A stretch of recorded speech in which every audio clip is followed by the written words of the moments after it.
Vous avez peut-être entendu parler de la civilisation maya dans votre cours d'histoire, observé ses ruines lorsque vous avez visité le Mexique, ou vu ses représentations dans le film Apocalypto de Mel Gibson.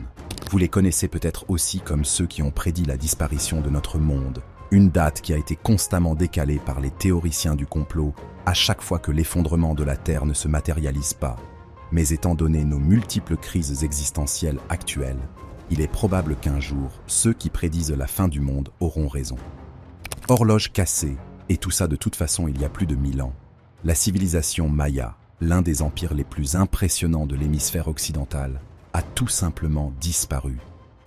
Comment les Mayas ont-ils prédit la fin du monde, mais n'ont pas réussi à deviner leur propre effondrement, et comment leur civilisation s'est-elle quand même effondrée? Nous avons envoyé une équipe de recherche très réticente et paniquée dans le temps, juste avant la chute de l'Empire Maya, pour découvrir ce qui s'est passé. Les premiers signes de la civilisation maya sont apparus en 1500 avant Jésus-Christ, dans le sud du Mexique actuel, au Guatemala, et dans certaines parties du Belize. De petites villes ont commencé à se former, organisées autour de la culture du maïs, des haricots et des courges. Peu à peu, les mines ont développé des techniques agricoles plus avancées, comme l'irrigation et les systèmes de terrassement. Mais elles n'étaient pas les seules civilisations dans la région à l'époque. En fait, les Mayas vivaient côte à côte avec les Oelix. Largement considérées comme la première culture mère de la région de l'actuel Mexique, la plupart des archéologues et historiens pensent qu'elles ont significativement influencé la société maya. Cependant, des découvertes plus récentes ont soulevé des questions quant à savoir si elles sont réellement apparues en premier ou si les deux civilisations se sont développées simultanément.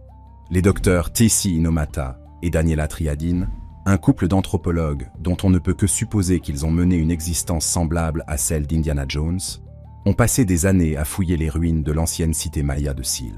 À l'origine, Sil était considéré comme ayant été presque entièrement influencé et inspiré par la ville OMC de Lenta. Cependant, lorsque les docteurs Inomata et Triadine ont utilisé la datation au radiocarbone sur les plus anciennes structures qu'ils ont découvertes à Sil, ils ont découvert qu'elles étaient antérieures à la plupart des constructions anciennes trouvées à Lenta de 200 ans. Il semble donc que les Olch n'étaient pas la civilisation mère des Mayas, mais se sont plutôt développés à la même époque.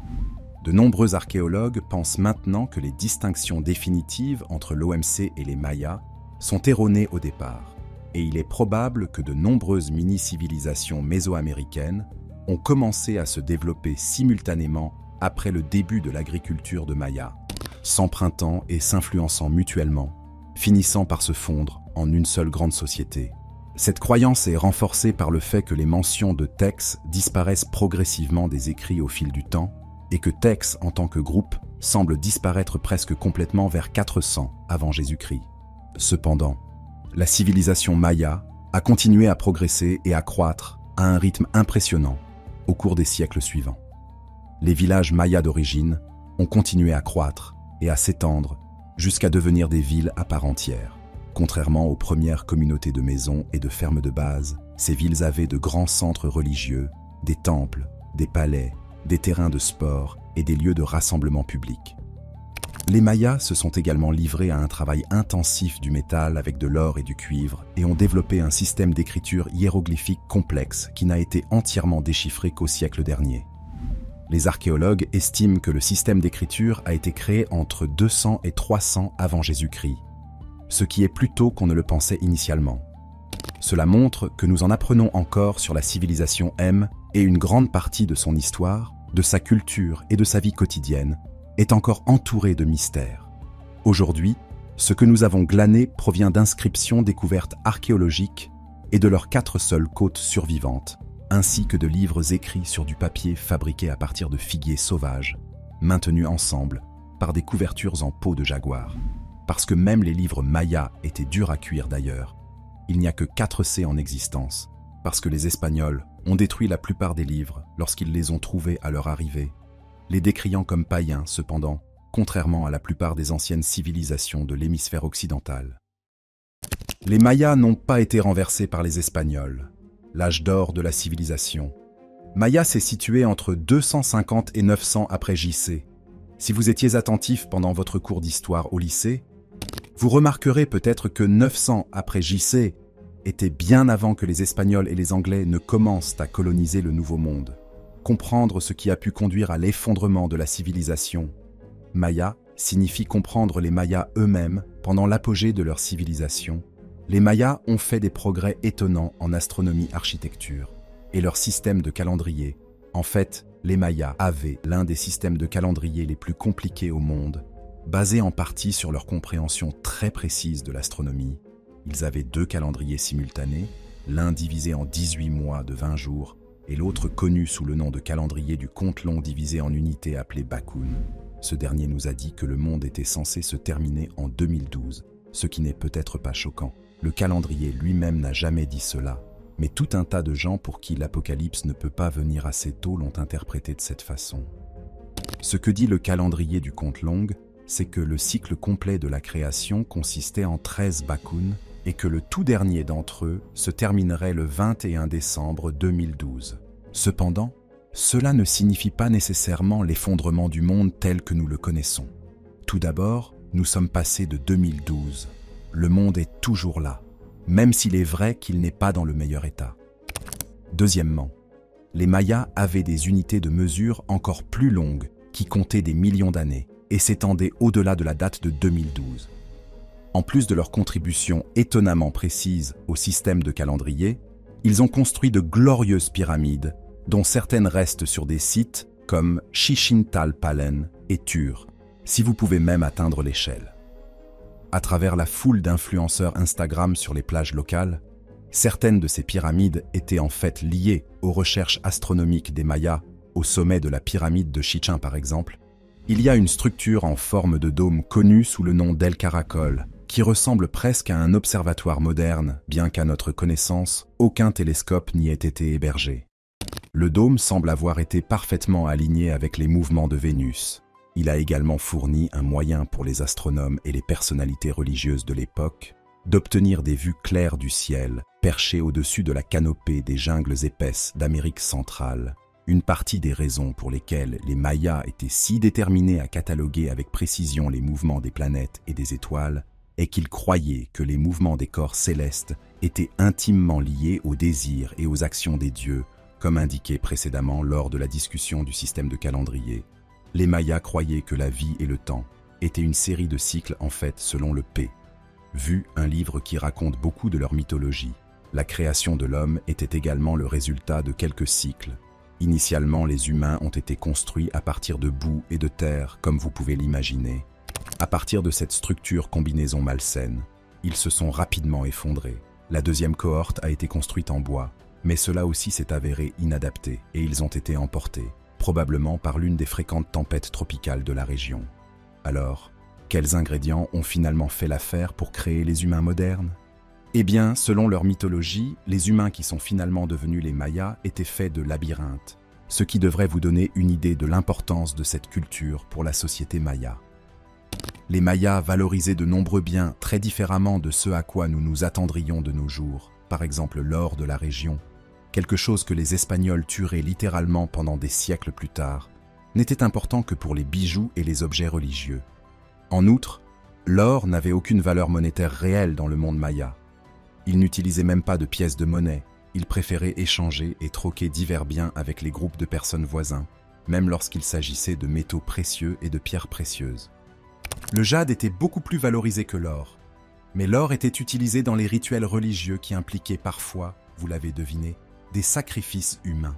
Dans le monde maya, il y avait une sorte de paradis avec 13 couches différentes, et un monde souterrain connu sous le nom de Shabalaba, avec 9 couches différentes, chacun gouverné par un seigneur de la mort, que les âmes des morts devaient traverser avant de monter au ciel. Cela ressemblait franchement à un horrible voyage. C'est peut-être pour cela que les croyances de l'époque permettaient un raccourci pour accéder non seulement au ciel, mais au ciel suprême, c'est-à-dire à la couche supérieure.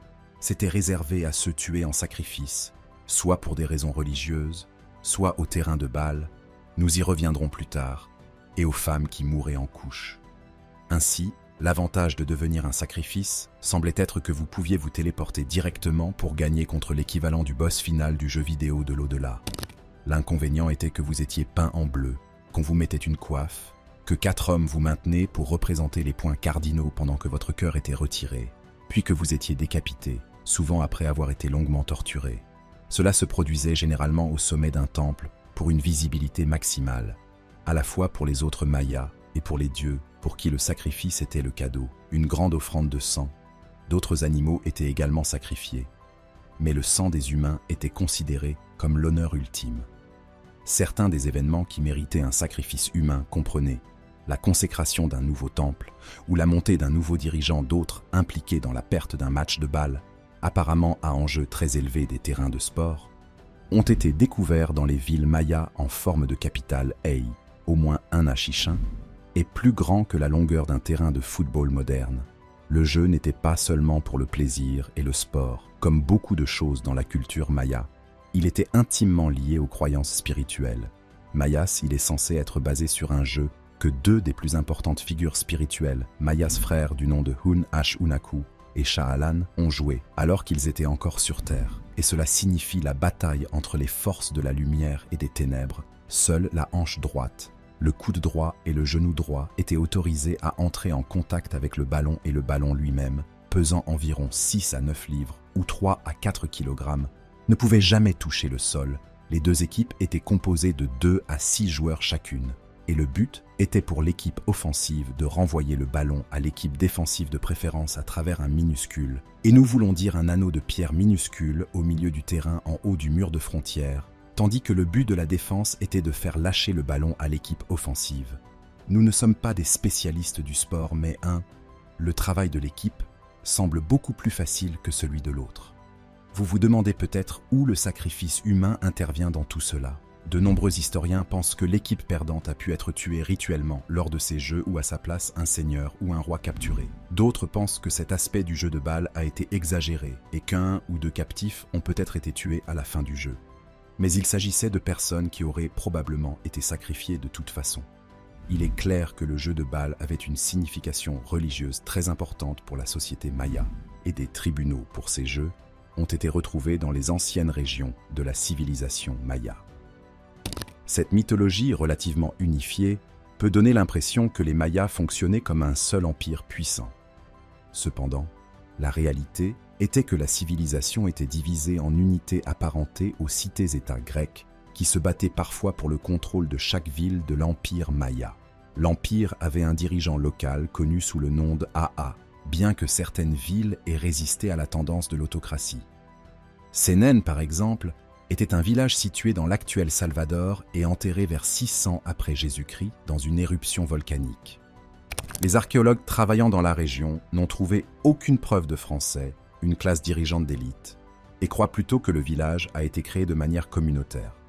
En d'autres termes, les hippies du monde maya. Cela étant dit, les dirigeants divins semblent être la norme dans toute la région, et certains d'entre eux, comme Baal de Stylo, ont été enterrés à l'intérieur de leur propre pyramide dédiée Pakal, a été incrustée d'objets précieux, comme des masques funéraires en jade, et bien sûr les corps de 5 ou 6 sacrifices humains à ses côtés.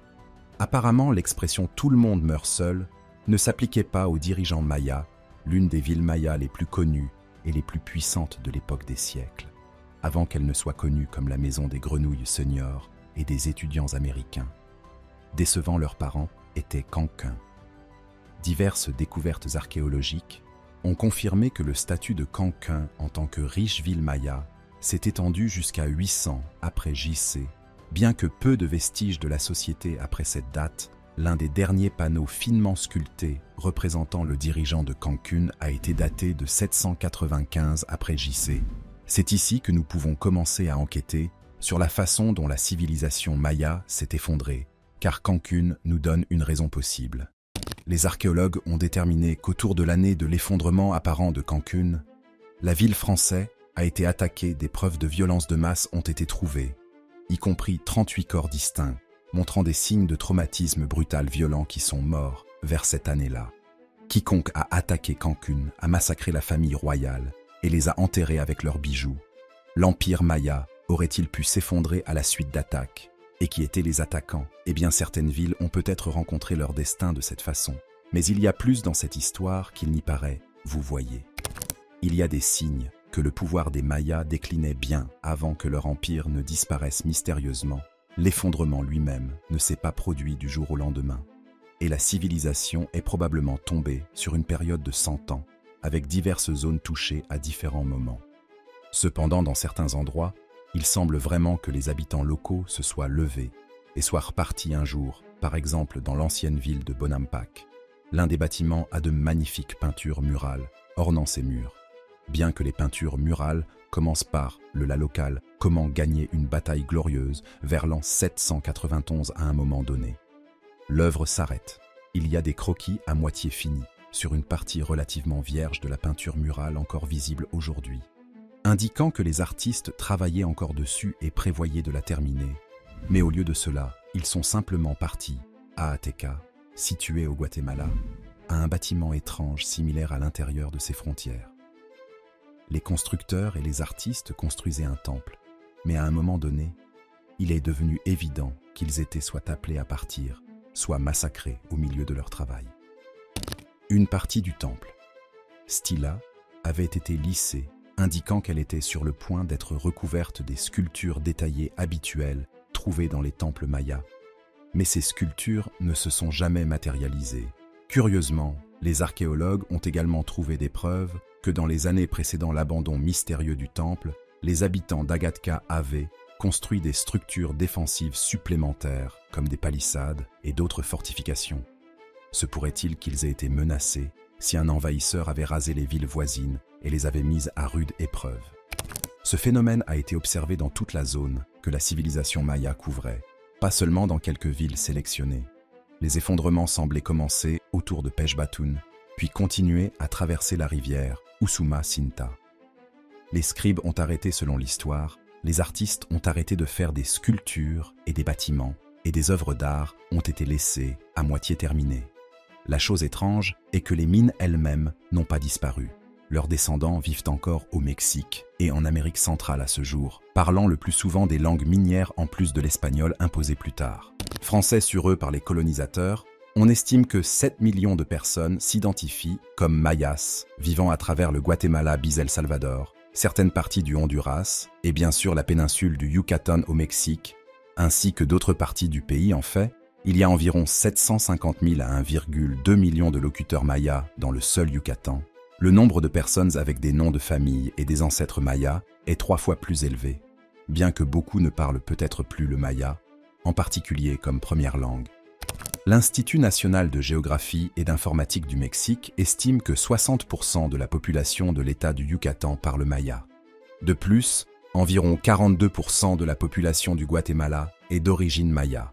Et malheureusement, ils ont tendance à subir une certaine discrimination de la part de l'État. Donc, si les gens actuels sont toujours là, qu'est-il arrivé à leur civilisation dans les villes? Comment tout cela a-t-il pu disparaître? De toute évidence, ils n'ont pas été complètement nettoyés ethniquement ou anéantis par la maladie, bien que les Espagnols aient plus tard introduit les Mayas restant à la petite vérole, qui a décimé un bon nombre d'entre eux ou à l'un des autres destins horribles qui peuvent et ont frappé les populations autochtones. Voici quelques théories sur la disparition du puissant empire maya et pourquoi certaines villes semblent montrer des preuves d'attaques brutales. Les premiers historiens pensent que la surpopulation a pu contribuer à l'effondrement des villes mayas. La plus grande ville maya de l'époque a atteint une population d'environ 50 000 habitants au début du IXe siècle. Cela peut sembler insignifiant comparé aux milliards et milliards de personnes qui peuplent actuellement notre planète. Après tout, pour utiliser un point de comparaison régional, la ville de Guatemala a actuellement une population d'un peu moins d'1 million de personnes. Cependant, avec les ressources et les pratiques agricoles à leur disposition, 50 000 personnes concentrées dans une seule ville auraient mis à rude épreuve les ressources. Les Mayas auraient probablement eu du mal à produire suffisamment de nourriture pour nourrir toute leur population, ce qui a conduit au mécontentement, à la famine et à la recherche de nourriture pour subvenir à leurs besoins ailleurs, probablement à la campagne. Une autre théorie sur la disparition de la civilisation maya donne encore plus de crédibilité à celle-ci. Elle explique pourquoi la chute des villes mayas s'est produite relativement rapidement dans certaines régions. Les chercheurs ont trouvé des preuves d'une sécheresse massive et généralisée dans les basses terres autour des villes mayas au début du IXe siècle, qui, si vous vous souvenez bien, est la même époque où la population minière a atteint son apogée. Le chercheur de l'université de Cambridge, Nicholas Evans, et son équipe ont analysé des carottes de sédiments du lac Chichoncanab dans la péninsule du Yucatan, située sur les terres de la civilisation maya. Ils ont donné d'excellentes informations sur le climat pendant la période classique des Mayas, en examinant les isotopes d'oxygène et d'hydrogène dans les sédiments. Evans et son équipe ont découvert que les Mayas ont non seulement connu une sécheresse prolongée au moment de leur effondrement, mais aussi des sécheresses intermittentes prolongées sur une période de 400 ans. L'analyse des sols montre que les précipitations annuelles ont diminué de 41 à 54% pendant de longues périodes au cours de cette période de 400 ans. Ceci est significatif, car cela montre également pourquoi les Mayas ont peut-être eu du mal à constituer des réserves alimentaires pour se protéger contre les périodes prolongées de sécheresse s'ils avaient déjà fait face à plusieurs périodes de faible approvisionnement en eau. Malheureusement, la sécheresse a probablement été en partie causée par les propres pratiques des Mayas, en particulier la dernière qui a conduit à l'effondrement des civilisations. Les agriculteurs mayas pratiquaient l'agriculture sur brûlis, ce qui signifie que pour cultiver les quantités de labyrinthes dont ils avaient besoin pour soutenir une population en expansion, l'île française a dû abattre une quantité importante d'arbres forestiers environnants qui ont également été utilisés comme combustible et matériaux de construction. Cette déforestation a probablement provoqué une forme de changement climatique dans les environs immédiats, avec une hausse des températures due au manque d'arbres disponibles pour absorber les gaz atmosphériques et des précipitations beaucoup plus faibles dans la région. Une sécheresse comme celle-ci aurait exacerbé toute insécurité alimentaire existante dans la région et conduit à un manque de travail pour les agriculteurs. Un manque de nourriture pour les citoyens et un mécontentement généralisé à son tour, cela aurait pu facilement contribuer non seulement à la fuite des sujets M à la recherche de nourriture, mais peut-être à leur rébellion contre leurs dirigeants pour ne pas avoir réussi à obtenir de meilleures conditions de vie. C'est là que les croyances et la culture maya entrent également en jeu après tous les AAS et la classe dirigeante étaient souvent liées à la divinité et en partie chargées de garder les dieux satisfaits afin d'offrir une bonne vie au peuple sous leur commandement. Si les Mayas ont vu leur source de nourriture diminuer et que rien ne se passe pour l'arrêter, ils ont peut-être conclu que leur maison A locale ne faisait pas son travail ou avait déplu aux dieux d'une manière ou d'une autre. Cela soulève également la possibilité que les cités mentales abandonnées à la hâte n'aient pas toutes été attaquées par des étrangers. Certaines ont peut-être été désertées à la suite de rébellions de leur propre population, ce qui éliminerait le besoin d'œuvres commémoratives dans les temples pour les dirigeants de la région, car ils auraient probablement été parmi les premiers tués. Cependant, l'existence de fortifications défensives supplémentaires dans certaines villes mayas indique également une menace d'interférence extérieure. Selon certains historiens, cela pourrait être la preuve d'attaque ou de menace d'attaque d'autres villes mayas, pas nécessairement d'une force entièrement étrangère. La sécheresse et les pénuries alimentaires auraient pu provoquer une augmentation des luttes intestines avec l'état de guerre, provoquant une diminution encore plus importante de la disponibilité des approvisionnements. Les historiens ont découvert des textes du IXe siècle qui mentionnent des conflits entre les villes plus fréquemment que d'habitude. Les archéologues ont déterré des panneaux représentant des ennemis capturés et listant les noms des dirigeants vaincus au combat, alors que plusieurs villes mentales étaient en guerre les unes contre les autres. Le mouvement des troupes et diverses escarmouches auraient probablement bloqué les routes commerciales, sans parler de la capacité des villes à commercer entre elles si elles étaient en guerre. Pour l'économie maya qui était fortement basée sur le troc et le commerce, cela aurait été particulièrement dévastateur. En diminuant le nombre de fournitures que les gens pouvaient obtenir pour aider leur société à fonctionner, cela inciterait probablement certains dirigeants à attaquer davantage de villes voisines à la recherche de fournitures supplémentaires pour leur propre population. Il est donc probable qu'un pic de population associé à la sécheresse et aux pénuries alimentaires exacerbées par la guerre ait contribué à détruire rapidement les puissantes cités mayas. Cependant, ce ne sont pas les seules théories sur la table. Ces théories sont quelque peu affaiblies par l'idée que certaines cités mayas, Chichén et Uzal par exemple, ont continué à prospérer pendant environ 150 ans après la chute de leur ville sœur. Puis, ces villes du nord de la péninsule du Yucatan se sont mystérieusement effondrées relativement rapidement. Qu'est-ce qui a provoqué ces deux effondrements à environ 1 siècle et demi d'intervalle, jusqu'au Xe siècle? Les reliefs et les inscriptions sur les murs du palais et d'autres bâtiments d'Ussal montrent des scènes de guerre et de sacrifices humains. Quelqu'un était là pour les affamer et se battre dans les guerres. Il semble donc qu'Ussal, bien qu'en guerre, était toujours présent. En fait, l'impressionnant palais du gouverneur d'Ussal, qui reste dans la région aujourd'hui, a été construit au Xe siècle. Cela conduit, les historiens pensent qu'Ussal non seulement survivait à l'époque, mais prospérait au XIe siècle. Le même sort a commencé à s'abattre sur Ussal et de nombreuses villes environnantes de l'ancienne partie nord de l'Empire Maya. Les nouvelles constructions et monuments ont été laissés à moitié terminés, et toute la zone autour de Usma, connue sous le nom de Puka, a été complètement dépeuplée. Cela s'est produit à peu près au même moment où Chichen a continué à s'étendre, mais elle a également été finalement abandonnée. Personne n'a vraiment une bonne idée de la raison pour laquelle cela s'est produit. Peut-être que les villes du nord ont connu une sécheresse moins grave. Peut-être qu'avec les villes du sud dépeuplées, elles ont pu s'approvisionner davantage pour leur peuple et subvenir à leurs besoins pendant quelques décennies.